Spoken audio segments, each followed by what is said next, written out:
if you started the business, you're the entrepreneur who did the sales, you put the ops in place, you maybe like marketing, that's your background. We always tend to think that that's the first place we should look because that's what we like doing the most, that's what we're Yeah. most passionate about.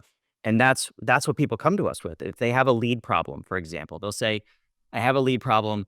I know for sure there's something wrong with my marketing or my lead gen." And like I said, 99 times out of 100, it's never where they say it is. It's always somewhere else in the business. And the first thing we have to realize is your business is not a set of silos. That's what corporate America has taught us. That's what the biggest companies in the world have taught us, that we have departments and silos, and sales needs to fight with marketing, and Michael Scott needs to fight with Toby, and so on and so on. I mean, it's even in the TV shows that we watch. So we have to first realize that things are connected, and then we can start to understand the dynamics of how things work together and really get to the root cause of problems in our organizations. Yeah. It's interesting because that connectedness is one of the huge, competitive advantages for relatively small businesses, in that, 15, 20, 50 range, somewhere in there. It's so much easier to get 15, 20, or 50 people connected than 1,500, 2,000, 20,000. And so this isn't a conspiracy thing, but when we play the wrong game, we lose, right? As small businesses, when we play the big business silos game, we just do it worse and smaller than they do. And so I love this idea of turning that around on its head and actually taking advantage of one of the biggest advantages that we have.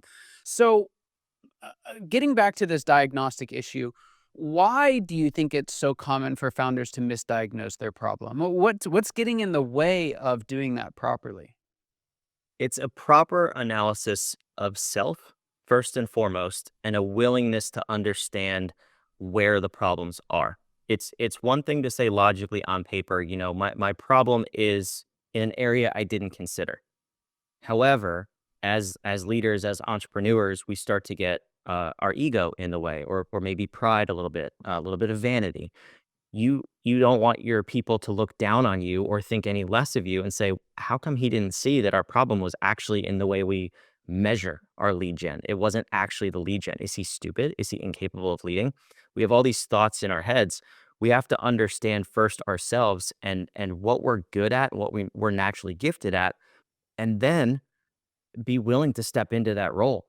We've consulted with a number of small businesses where the first thing we did was get the entrepreneur out of the way.